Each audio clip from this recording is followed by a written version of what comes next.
Hello, my name is Jimmy Costello from the Designcenter NX product marketing team.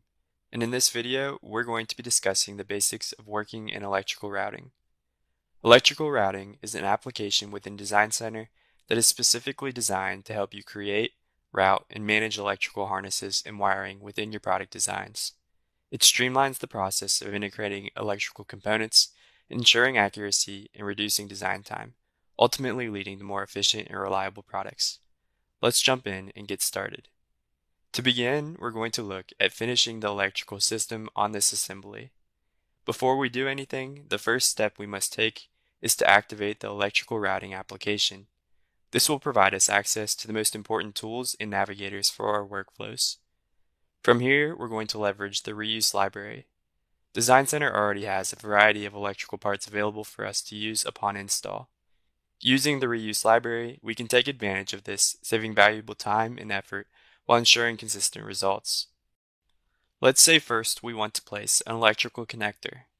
Navigating through the reuse library, we can use images or descriptions to identify a connector that will fit our design needs. Once we've selected an appropriate option, we can select an object location in our display window to place our item. Cycling through placement options, we can ensure that our new part is in the proper orientation, and then we can select Apply.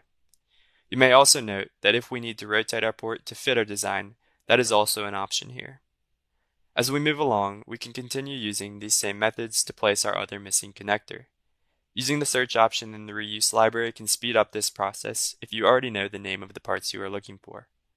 With our connectors now placed, we can move on to setting up the path our wiring will follow.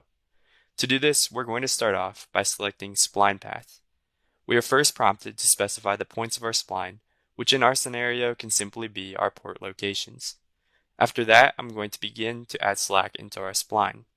While our spline automatically defines the minimum required length, adding slack acknowledges the real-world complexities of manufacturing, installation, and operation. Lastly, we can finish by applying a space reservation to indicate where a design is intended to be occupied by electrical elements, even if those elements aren't fully defined or placed yet. We have a number of stock options, but for consistency's sake, I'm going to match the rest of our design. In conclusion, in this video, we've covered the basics of working in electrical routing in Designcenter. We started off by exploring the reuse library and investigating how it can be used to place new parts. After that, we looked at adding a spline path and slack for our electrical wiring to follow. And finally, we finished up by defining space reservations to designate where electrical components would be placed downstream. I would like to thank you for your time and attention.